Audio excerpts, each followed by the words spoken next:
Welcome back to episode 10 of the Hoeflinger podcast with my co-host here, my dad.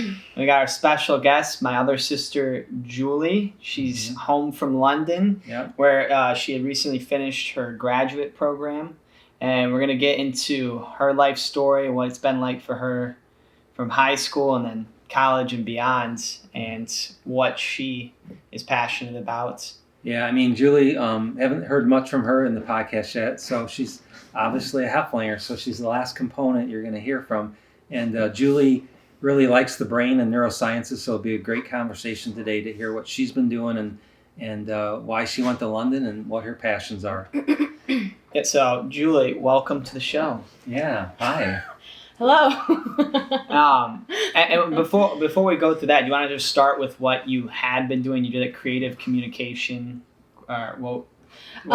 So I just got my master's degree in science communication at Imperial College London, and I have a bachelor's degree in neuroscience and a minor in creative writing. So science communication was a fun way for me to combine my two passions of neuroscience and writing, and just generally communication. So you graduated from Ohio State Neuroscience. When was that? It's been a while. So I graduated from Ohio State in 2021. I took a year off and just to figure out what I wanted to do and get my grad school application and all of that. And then I went to London. Well, because I was going to say is you've got some experience with some trying out different mediums. You've done some podcasts. You've done as well making some videos, doing stuff like that. So. And we'll get into that. She's got quite a social media presence too, in a different way. So we're going to get into that eventually. Well, just to briefly overview, because I didn't really explain the communication program. We do journalism, radio, podcast, TV, any kind of communication covering science. So my background, of course, is in writing, but I also I think I can get my passion across more speaking. And so I have gotten into doing videos and social media. I'm working a little bit with New Scientist right now. Which is, for people who don't know what New Science is. New Scientist is just, a big science publication that's popular in London. Yeah, it's one of the biggest science publications in the world, isn't it? I don't know what the ranking is. Okay. But it's just a big publication. Yeah.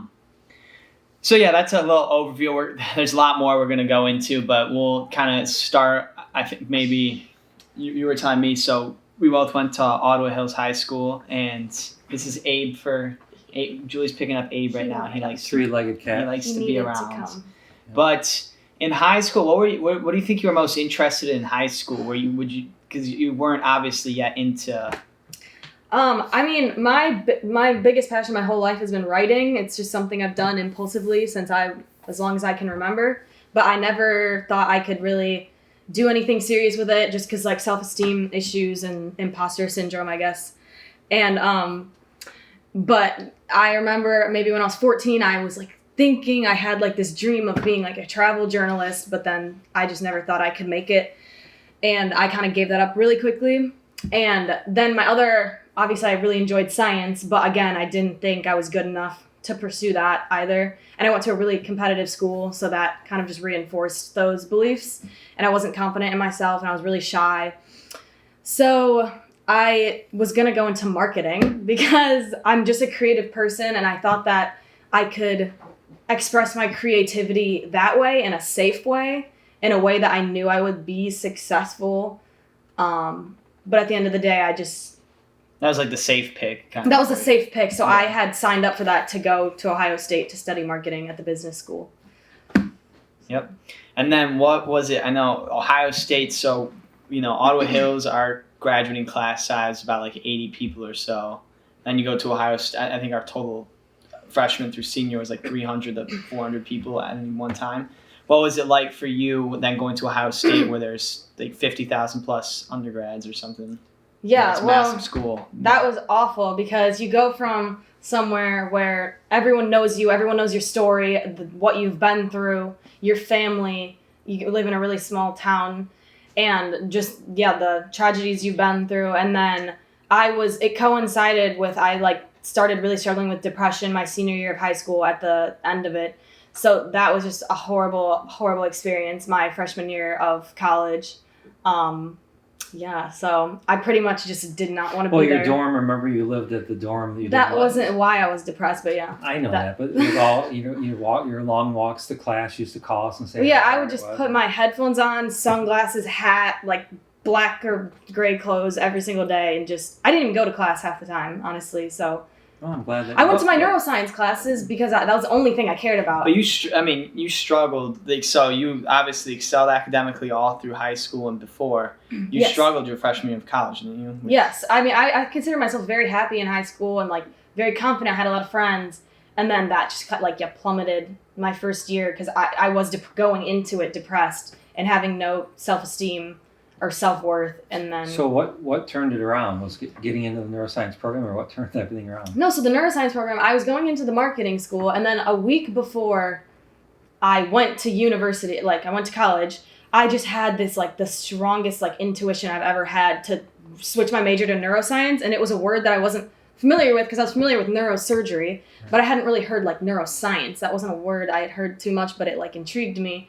And I just, on a whim, it wasn't really on a whim, but it was probably like the most spontaneous thing I had done at the time was switching my major to neuroscience. And then that like just ignited this passion in me. Like even when I was super depressed, that was one thing that I cared about and like that like lit me up. So I just knew I couldn't give it up. Even though a psychiatrist told me maybe I was depressed because I wasn't essentially smart enough to be in a neuroscience major, and he told me to switch to a different major. So shout out to the American psychiatry system. Wow.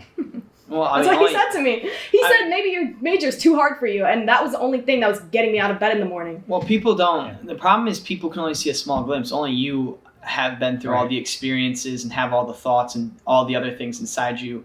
It's impossible for someone else to have that completely. So. I mean, But you're not alone either. When Brian died, my mother and I went to counseling within a month or two. And the psychiatrist, my wife, sorry, but it's Cindy. What am I saying? But he had told us that you guys are going to have a long, hard road, and you're probably 90% of people get divorced, and it's like we never went back to counseling. Yeah, it was all negative. I mean, but I got lucky. I found a really good therapist, and that's what turned it around. Is like I was reading about these neuroscience studies about like mirror affirmations and journaling, and I was like, oh, that's bullshit. I was like, that's bullshit. I'm not. How is that going to lift me out of my depression? Looking in the mirror and saying things about myself that I don't believe to be true, because I had horrible, just no self-worth at that point. But then I'm like a science-minded person, and if there's evidence saying that it helped people, then I knew that I hadn't tried everything and I couldn't give up yet. Like I had to, until I've tried everything, then I can give up. Until I've tried everything that's been scientifically shown to help with depression. And then my therapist, he said he was telling me some of these studies, and I didn't want to go back to therapy either because my old therapist made me more depressed. But I found one that was like, you just click, and he was like understood my way of coping and using humor and not taking things too seriously. So I think that was life-changing for me, was my therapist. And then wouldn't that be like relationships too? Like it's necessarily not the first person you meet, it's going to be the best. Like so, a therapist, you have to put in work. So you have to keep trying. Some people like with like trying different tactics, like journaling might work great for some people. It might not work at all for some. Yeah, but you can't give up and say, oh, I'm not going to try that. That's not going to work for me. You got to try everything until you find your mix of what works, like meditation. Well, that's a great attitude because just experimenting and trying things, keep doing the things that work and just forget about it. If it doesn't work, it's not pointful just because it works for someone else. But I don't even know if I would have tried those things if my therapist if I didn't have. So. And do you think like once you got in the neuroscience program and you're around people that were more like you and thought like you, no? Because then you start to meet some people that you hung around, no? I found because I remember you telling me that you were so cool that there were people that thought like you. And that was junior year, yeah. Well, I mean, there was a few people because there's a lot of people in neuroscience who are going into it for medicine, medical school, and money, and we did not have the same. I did not find myself similar to some of those people who we didn't have the same values, and I'm more of an open-minded person, and I was in a sorority, and like I won't get into that, but I didn't find people like me, and like I kind of had a hard time finding myself with so. So when did things turn around for you then? I'm kind of confused. Well, When Well, things turn well, around. you're doing great. You're great now. So let's figure out what's happening. Okay, so things first started turning around when I started like the summer after my freshman year. I was like, okay, I'm gonna meditate every single day for 10 minutes. I'm gonna journal every single day for 10 minutes. I'm gonna say affirmations even if I don't believe them. I'm just gonna say them because you can, affirmations being for people positive. Like I'm smart. Don't know necessarily I am likable. Like things that even if you don't believe about yourself. So telling yourself things that you want to be like. To rewire your Right. brain because your brain doesn't know the difference between like what's real and what's That not. affirmations would go in with like manifestation. No, but there are some people who don't know what it is. So I'm trying to help. And so that was the first thing that like turned things around for me. I saw huge improvement like after 3 months of doing that every day. So and eating healthy and drinking less and being around real friends, not fake friends or people that don't understand me. People, your people, whatever. I'm not saying I'm like. Yeah. Well, college definitely opens that up where you can easily get around like, very superficial people. And I think also like, but then I was struggling a lot with like then COVID and then health anxiety and panic attacks. And so I really had to, because I had given up after I got better. I stopped doing a lot of things. And so I've, to this day, even though I'm very healthier than I've ever been in my life, I still journal and meditate regularly. But also I was really struggling junior year. And I think like, just going to say it, coming to terms with my sexuality and things like that, and just becoming my truest self and my passions and like finding my people, like that was just, I just feel like fully myself now. So, yeah. Mm-hmm. Well, I think what we can touch on that too. I think what's something that's really good you said is like you were doing the things and then once you got better, you like stopped doing them. Yeah. I think that's like so much of the time we do that in life. Yes. You forget about what got you to where you are and then you stop doing it. Maintenance. And then you go back and then it's way harder to go back up again. Right. So that's something I'll never give up ever again. Like I journal and like write positive things and like goals and I just try to maintain like healthy habits because it's so easy to fall out. You're not like fixed. Yeah. It's a lifelong journey. So no, I think about that. It's Julie's easier. Journey. Yeah, it's Julie's journey. Julie's journey. Yeah. So, I mean, do you want to talk about your sexuality? I didn't know if you'd want to talk about that or not. That's up to you if you want. That's part of your journey. But I was just gonna say it's part of my journey. But I think surrounding yourself with the right people and people who don't get it, people who don't get you and they're not for you, and people who really love and accept you love all of you. Mm-hmm. And so I think I've tried to make myself an example to young people who like, because for a while maybe I didn't want people to know, but then I realized there's people like me out there who are young and who just like feel so horrible about themselves, and like if I can be more expressive about it, I can save some people from those like dark feelings, because I think it makes you more of you, and I think it makes you even better. Do you think because of the world we live in now, obviously it's a lot different being non-straight like now compared to 20, 50 years ago. Do you think you would have came out or embraced that earlier in your life, or do you think that was a factor, or is it just it all clicked at that time period? Well, I think I went to a small school and I grew up Catholic, so I don't think I really had a clear understanding of it when I was younger.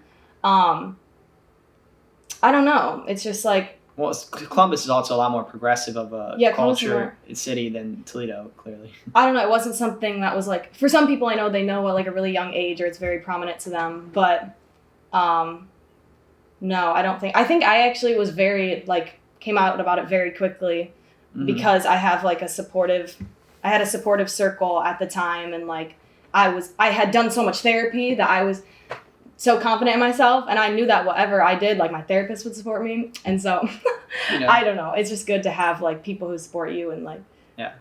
So just getting back to your passion for neuroscience. No, I mean, so you finished your neuroscience program at Ohio State. Yes. And that went well.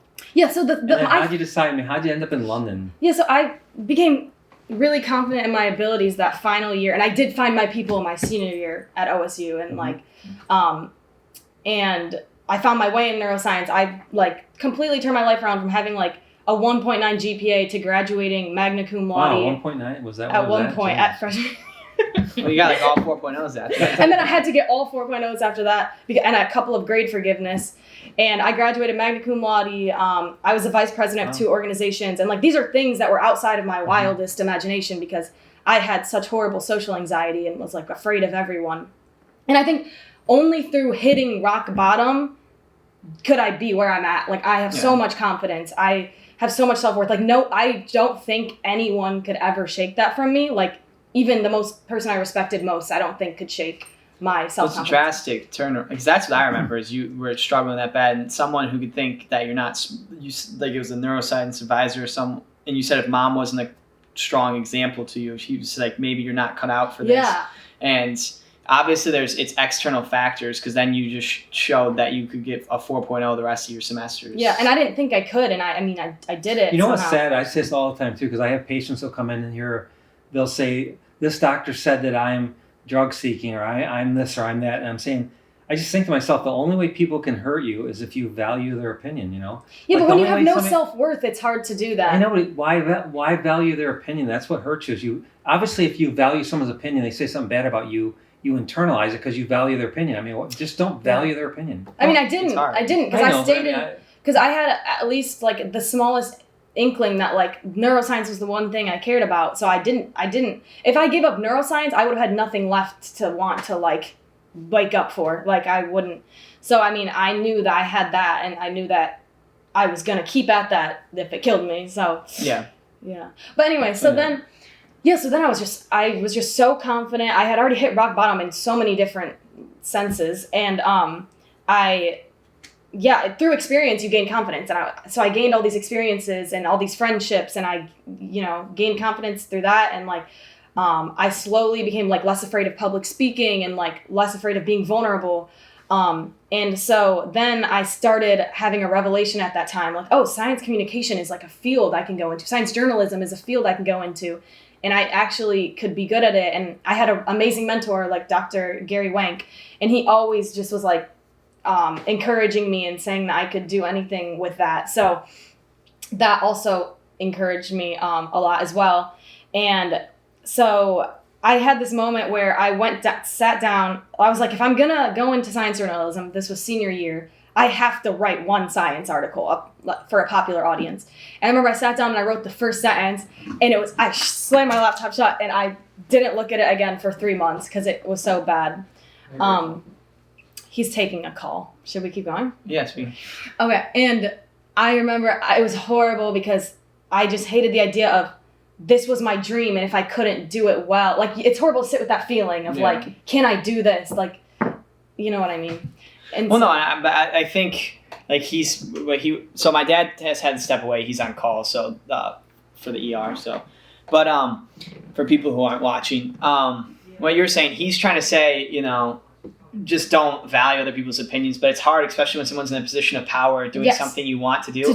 Before you have built up that base of confidence in yourself, because you're still new. You were like 18 or 19. Exactly. You're young. Yeah. So it's way harder to do that before you've proved to yourself, like, oh, I can do this stuff. Exactly. And so I remember then COVID hit, and I just spent every single day, hours a day, working on one article. Like I read 100 papers because like I had to do it. I had to prove myself that I could do this and that other people could think it was good. Yeah. And it's still one of my favorite articles. It's the one I wrote on ketamine. And because I was a TA for psychopharmacology, and I was really proud of it. And I was like, okay, I can do this. And like people read it and were receptive of it, and they said they enjoyed it. And I was like, okay, I can do this. Like, so just with that one article, like I proved to myself that this was a realistic dream. It wasn't something outside of my capabilities. And so I started applying to schools, and it came down to I got back from Johns Hopkins and a couple others I can't remember. But I remember Edinburgh was one. Edinburgh. You were interested in Edinburgh in Scotland, and then out in California was a really big one. Santa Cruz. UC Santa Cruz, great school. But I remember, because that was originally my top school, and I remember I was like on the wait list, and there was 2 other people on the wait list, but all 10 people accepted their offer. And I remember, because I had just was so determined going to California. Yeah. And then I got an acceptance letter from Imperial College London, which was my reach school. Like, I did not think I was going to get into this school. And I did. And I'm so happy I ended up there. Like, I couldn't have found a more perfect program with the most genuine, humble, passionate, amazing, creative, funny people. I feel like I finally found my people and my place. And I feel like I won the lottery, so. Yeah, except for the building there. Their classroom, I visited, I was in London in May, and their class, It's an older building. So we got a less funded building because we're a newer segment of the school. It's a science school, so like the engineering building is sick, and like the Royal Opera. I just thought that was funny. They have the Royal coolest, Opera is most like old like sculptured buildings, and then we have more like a modern like 70s 80s vibe. Yeah. So she just finished her program there, but it was a year program. But tell us, like, how was it adapting? People are going to know, like, coming from a small town in Toledo, Ohio, and moving to London and having by social yourself. I anxiety. feel like I overcame my social anxiety when I had to come out to and after being depressed. I think after going through that, no one can really bring you down any. Like, you've already been through the worst the most socially unacceptable things, I guess. Socially not unconventional, whatever you want to say.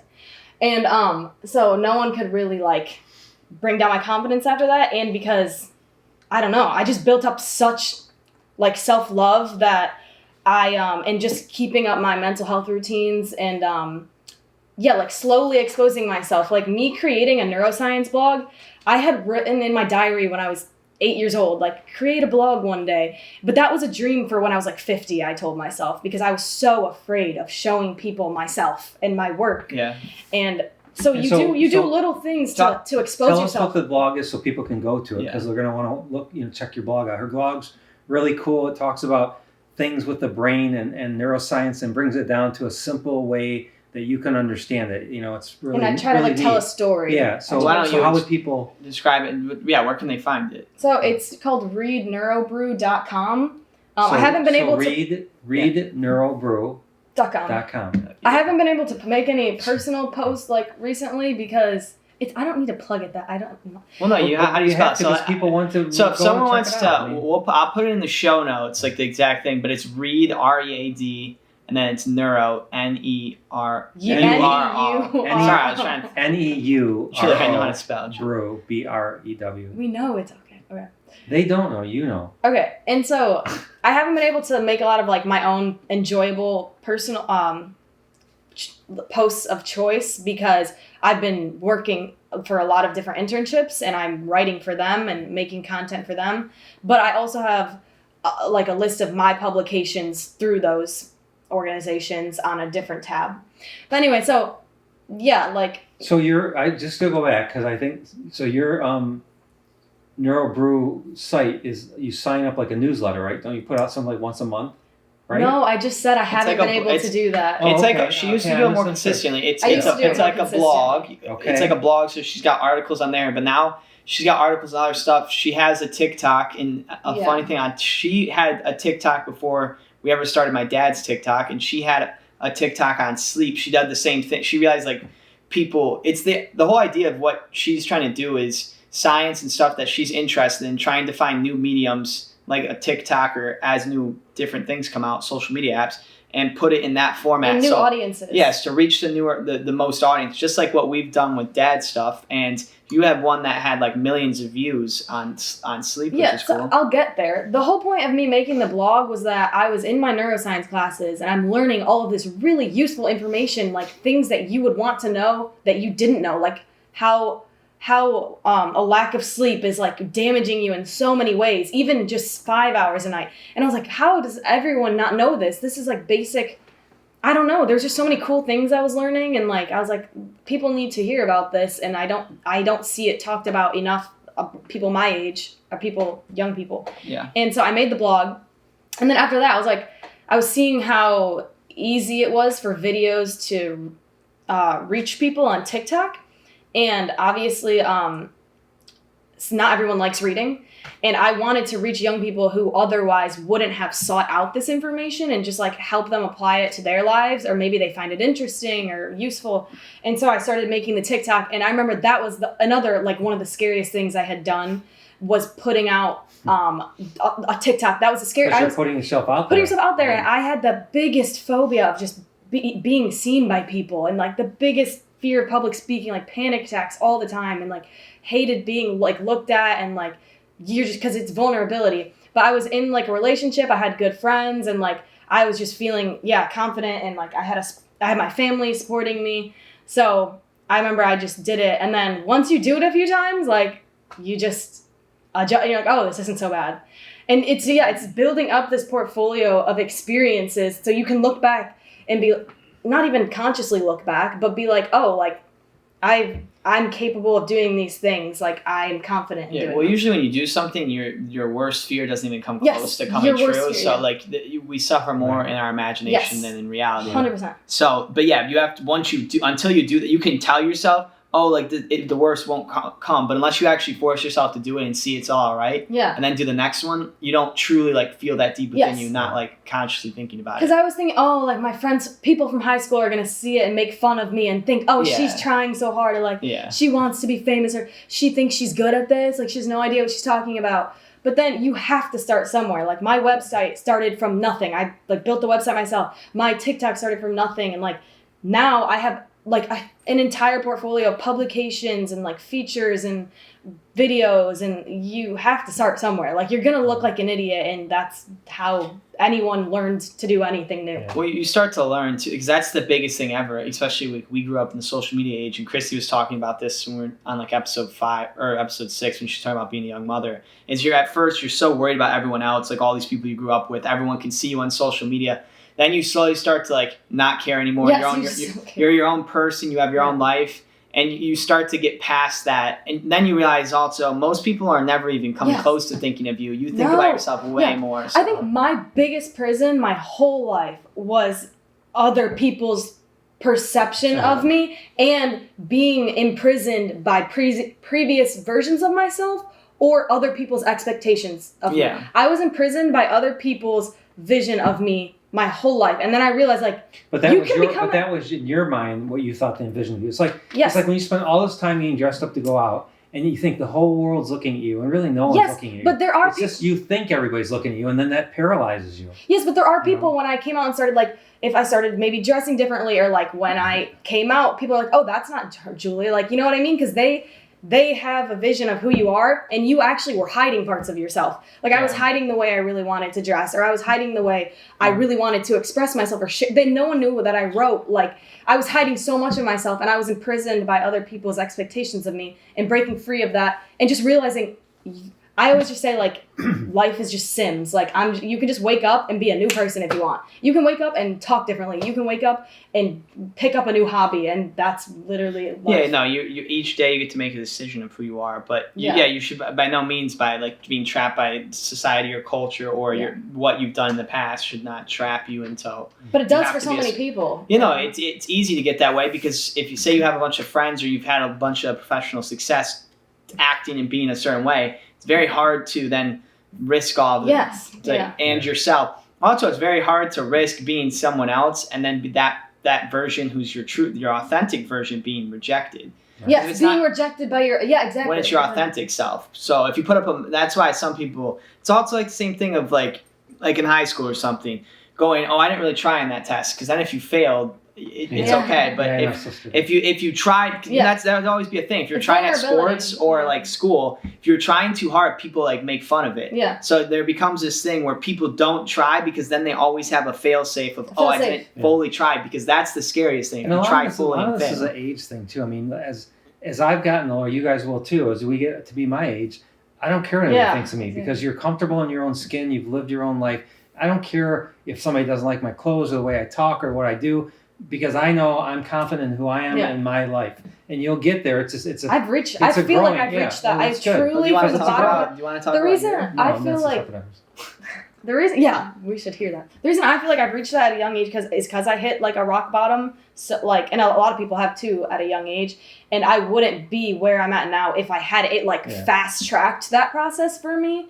And I think vulnerability is my greatest strength, honestly. And I think that like fear of rejection thing is really scary. But then I always told myself, the people who are going to stay in my life are meant to be in my life. And the people who I lose were not meant to be there in the first place. And I was perfectly happy. And I'll find the people, I will be more aligned with the people I'm meant to be with. And I am now. Yeah. And also it's adversity in your life that makes you strong. And it is. I mean, for people who don't have a lot of adversity in their life, they can still be strong, but it's different. I mean, adversity really brings out the true colors of you. You learn to gain confidence in yourself. You don't rely on other people's opinions so much, for sure. And I think going to London like was kind of a test of my like newfound confidence, and I wouldn't have like I don't think I would have stayed over there if I didn't have that, because those first few months when everyone is a stranger, even your new friends, they don't know you, they know nothing about you, all your old comforts are gone, you are alone, you're depressed, nothing is familiar, nothing, and you have nowhere to run, you have no comfort to seek, like you are just alone, like depressed. But I wasn't depressed, I was just like, I knew it would pass. I knew. Yeah, but wasn't there a component to a little excitement? Because London, my God, you're in London. It's a cool city, all different. No, really. I was hoping to get to that. Now there's excitement. Now there's so much excitement. Yeah. I was hoping. I had hope, but and I was just going through a breakup, and it's the same thing. It's the same process as going through a breakup. You're leaving your everything you've loved and known, everyone who knows you, and you're no one, and no one, like you're by yourself a lot of you're meeting new people, but you feel so alone, and you have to just know that relationships, friendships, they take time, and you just have to commit to those sitting with those horrible feelings and just sitting with them until you get to the other side. And I did, and I don't want to leave now, and I'm the happiest, and I've met I feel like I've made a life there, and you've been there just a little over a year, right? Just a year, exactly, almost. Yeah, so no, and I think too it does. You kind of have to force it at the beginning of. Yes. You have to force yourself to go try to meet new people. Go do this and say yes to everything. Yeah, and sit in that discomfort, and then once you start having friends and those people you really like, then you can start kind of then saying no to different things that you got going. Yeah, because now I have because you can feel like you're okay saying no because. Yeah, you have a friend now who knows you and they get your humor and they understand your past and things like that. So you feel like you belong. So what does the future hold for you, do you think? What are you looking towards? The future is limitless. So I'm just going where the wind blows me. I'm staying in London at least for one more year. I'm open to really going anywhere over there. I am just looking for any science journalism job. So you're looking for a job now, right? Yes, yeah. I'm unemployed I just graduated. And I'm switching over to a graduate visa. But really anything science communications related. So it could be public outreach. There's some museums and stuff or organizations that do outreach. Right now you can do social media videos for new scientists. I'm just doing that kind of an internship.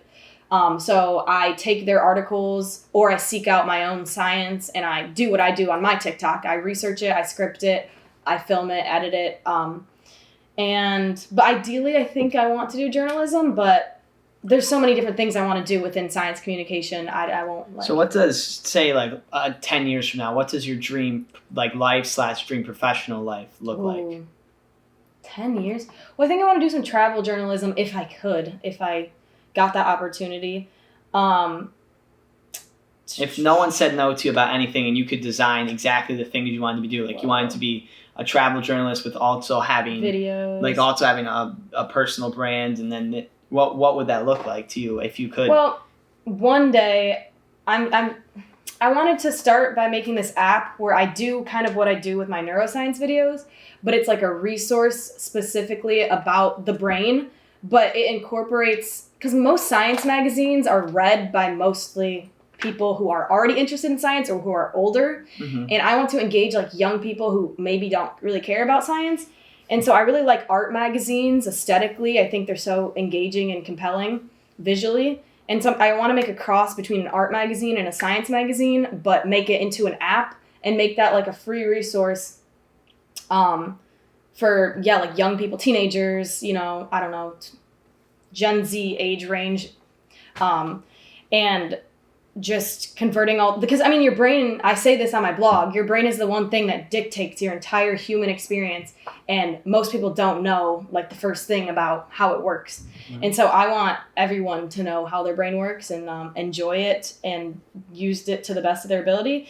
But I think it'd be cool to start maybe turn the app one day into like sort of, what were we talking about? Like a Right, you were just talking in the car the other day to me about how if you had, all my resources, I reached that level. What I'd really like to do is help people who don't underprivileged people, and not for gain. So you're not looking to gain. What's it called?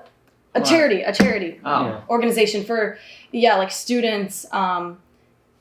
Making them interested in neuroscience the way that in a way, a nonprofit or a social enterprise.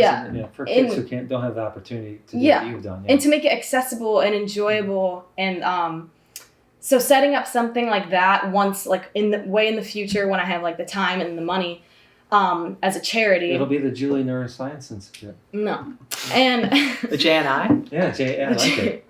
But also, my goal since I've been like literally like 7 years old is I would like to write at least one book about some neuroscience aspect, but it's not a science book. It's a narrative, and then you incorporate research and you tell a story. Like one of my favorite books is about like the consciousness of an octopus, and it's like a love story essentially about an octopus. But throughout the whole thing, she's presenting a case for why octopods have consciousness. And what's that book called, and who's it by for people that? It's called The Soul of an Octopus. And it's a beautiful narrative. Like you could read it as just a piece of narrative. Not learning about the science. But you would learn about. There's a show I saw on Netflix. Have you watched it? This guy. My teacher, the octopus teacher. Whatever. Yeah, I love it. And he has like a year experience with an octopus, and they become really good friends. And he learns how aware they are of themselves and of him. And then in the end, ends up dying or something. Right? Yeah, that's what happens in the book. And it was horrible. It was like a love story. It's a love story. I cried at the end. Yeah. But she also... It's a good movie, documentary, whatever. She talked so much about the science of octopi and what they sense and their brain. They're super smart. And emotional. Yeah, emotional. I mean, I think that's like in many different formats. What's powerful is when you tell something, just like documentaries, you can learn interesting things, but it's in a engaging way. Yeah, and that's what I want to write a book like that one day about a topic of my choice. What do you think the topic would be? I mean, I've always leaned towards like mental health, grief, but also animals. I love animals, like climate, the environment. I love marine life. Mm-hmm. So it could be something like that, or I could write a few, but I would just need time and money. But that's in 10 years. That would be the dream. Well, yeah, you just have to you just keep building up a base, because then there's so many different ways you can publish nowadays. There's people who still go traditional, but there's also many ways to self-publish and do other things. Yeah, but it's hard with those researched books. Like you really need time. Yeah. And you get to travel a little bit. The world's limitless. It's all about... Think of everything that you've overcome. I know. It's crazy. And now your future is so bright. It's shining like the sun. Wow. Leaving you guys behind. We went past. She's leaving us behind. No, they can visit me. We went past this kind of, but I wanted to ask, what was it like, when you were still in college? I had just graduated. I'm a year older than Julie in school. I'm 15 months older than her.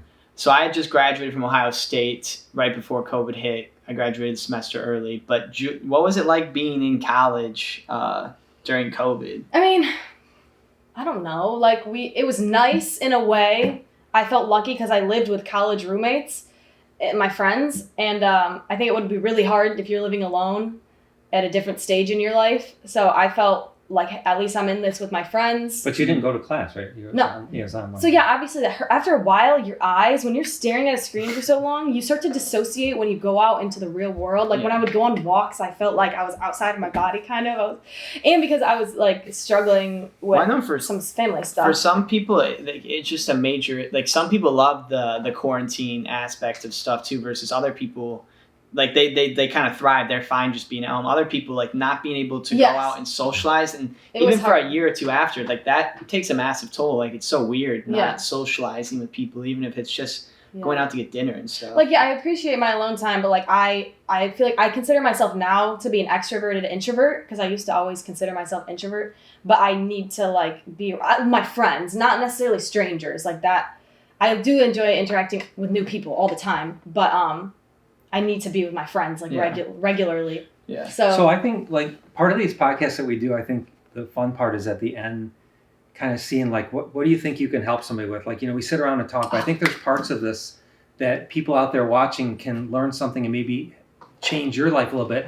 And so I'd like to ask Julie, because I think Julie's a very positive person. She's really done some special things in her life, and I think she's got a really bright future. But what would you say to someone out there who is just starting college or is struggling with mental health and think, I can never do anything, I can never be anything? I mean, you're a great example to people out there right now, I think. And what can you do to help them maybe do something with their life that they think they can't do? So I was 18, and I had a 2.9 after grade forgiveness.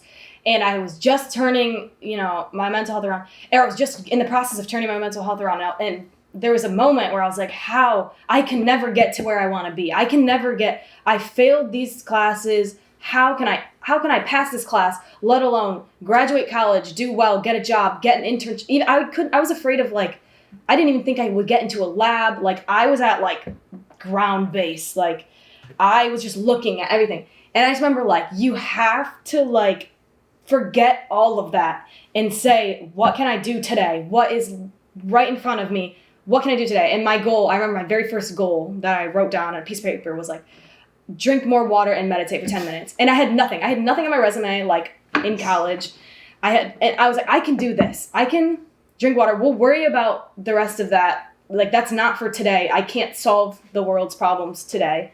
And I think just every time in my life where I've been going through something hard, it was always just, can you put one foot in front of the other, which is saying as old as time. Yeah. But it's so powerful if you could just narrow in your focus on just that next step.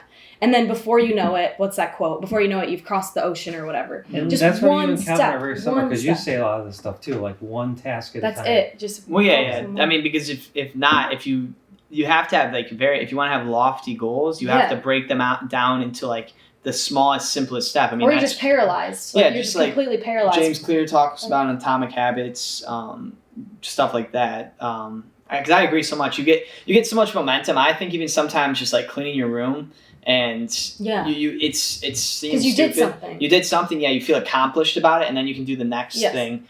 But because there's no point if you can't jump into the hardest thing when you're already down. But that's why it's so important to keep the momentum going. I always write about momentum. Because I remember. But I'm just curious. So it sounds so simple. So somebody's out there right now watching, they're struggling. They're thinking, so I'm going to drink water today. What do I do the next day? I mean, give them a breakdown for the first for 2 weeks. Say somebody's out there struggling right now. What can they do for 2 weeks in a row to try to turn things around? This is what I did. This was my very first thing. I called it the note card method. This is what changed everything. I started accomplishing. It was called the note card method. So I remember I was just at my wit's end, and I was like, all this noise in your head, how, blah. And I just took out an index card, and I wrote down, there were 3 sections. The first one was a task I know I can accomplish, which was drink water and meditate for 10 minutes. That was my first section. This is on an index card. And then the second section was maybe goals. And the maybe goal was, I had 5 of them. And it was become a TA, get into a lab, get a 4.0 in this class, or get an A in this class. And those were still big, very big goals I didn't think I could accomplish. But I wrote them down because I needed to get them. You got to get out of your head, and you have to put your dreams on paper, even if you think you'll never accomplish them. And then at the very bottom, it was start a blog and study abroad. And that was, to me, that was going to have to be years down. I didn't think I would make a blog, like I said, till I was 50, and I was not afraid of anything. And I ended up checking off everything on the index card in a year. Yeah, you did all those things. And it all just started with just writing it down, even if it's so. The most revolutionary thing my therapist ever said to me all started with the affirmations. And he was like, you say nice things to yourself. And I was like, I can't do that because I don't believe any of it. And he goes, okay, then add to the end of each affirmation, even if I don't believe it yet. So I am smart, even if I don't believe it yet. I am worthy, I am likable and interesting, even if I don't believe it yet. That's awesome. And so I'd look in the mirror and I would be I would just be pouting. But that was just revolutionary because I could get on board with that because at least it wasn't dishonest. And so how long do you think you had to do that till you actually believed it? Well, I think after like how long does it take? I think after like 4 months, I went from depressed to like having goals and being ambitious again and being happy again. But I don't think it really, like, I don't think it's become unshakable until after like, I don't know, like a year or two. But I was also young and like going through different things, so it could be different for someone else. Every day you do that? Yeah, every day. More than once a day, or just once a day? Just once a day. I mean, I'll nowadays I only journal like maybe a couple times a week, but I'll still write things like, well, it's changed a lot based on like your needs, but like a couple years ago, it would be like, I am a great public speaker, and I was horrible. I was the only person in my class to get a B in public speaking. And that was like the easiest class ever because I would go up there and freeze and my whole face would turn red and I panicked and I couldn't talk and it was so humiliating. Yeah. Except one performance when I was acting because apparently I did a British accent for that one. Wow. I got an A on that. But public speaking, yeah, horrible. Anyway, so that's how I did it. Well, that's very interesting. No, but I think that is, everyone goes their own pace, but yeah, saying and doing something comes first before actually feeling that way. Yes, because exactly. This book I read, the biggest thing, like the actions of confidence come before the feelings of confidence. Yes. Which is such like a paradigm shift because you would think all these people feel confident and then they go out and act confidently, but that's not really how it works. Everything I've ever done that like put myself in a vulnerable position, like I was scared shitless. Like I was like, I would rather die than post this right now. I want to jump off a bridge after this. Like, you act, or like people are like, oh, you're so brave for going to London. Like I was scared. I didn't just go there. Like I was still scared. Like everything I've done that's a big step, you do it in the face of fear. Everybody like that says that, oh, you did it, but that's because they're scared to do it. They don't want to do it. I was terrified. So they act like, oh, she must just be strong. It's the Asian thing. You went out of your comfort zone and did it. Everything I've ever accomplished is because I was scared to death and I did it anyway. Yeah. Right. You were outside your comfort zone, so you were forced to grow. But I think that's what you were saying is it's like people all the time saying like, oh, this city, X city I live in sucks. And it's like, but they never move anywhere because it's easy to say that someone else, oh, I should do that. But then no relationship that it shouldn't be in. People, people don't, they say all that and the grass is greener, but like they're, at the end of the day, everyone doesn't want to like step outside of comfort zone. Yeah, change. And going out of London, like I cried every day in London for like a few months. But I knew that was a necessary step to getting to the other side. Mm-hmm. So, like, you have to just... Well, sometimes things need to get worse before they can get... You sometimes have to take a step backwards before you take 2 steps forward. And it's all...